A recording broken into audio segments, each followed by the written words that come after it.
Right hand mister प्यूरिश ने board of directors की meeting में बताया कि अब कंपनी खुद फिश तैयार करेगी और ये खाने के लिए सेफ भी है। लेकिन जैसे ही प्यूरिश ने फिश का पहला पीस खाया, वो अचानक खून उगलने लगा और जमीन पर गिर पड़ा।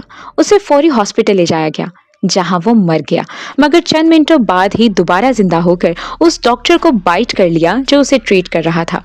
प्यूरिच अब एक ज़ॉम्बी बन चुका था। बड़ा सवाल ये था कि क्या इन्फेक्शन उस फिश की वजह से हुआ या कोई और चीज थी जिसने उसे ज़ॉम्बी बना दिया। रिन के कंसर्न्स और फिश के बारे में चर्चा देखकर ऐसा लगता है कि वायरस इसी फिश में था, चाहे वासु उसे सेफ डिक्लेयर कर रहा था।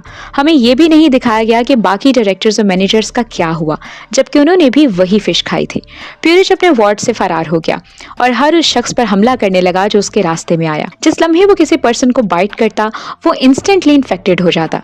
जैसे ही सिंह को पता चला कि उसकी बीवी हॉस्पिटल में फंस गई है, वो उसे बचाने के लिए वहां पहुंचा। सिंह वहां बडी से मिला, जो हॉस्पिटल के एक एम्प्लॉय और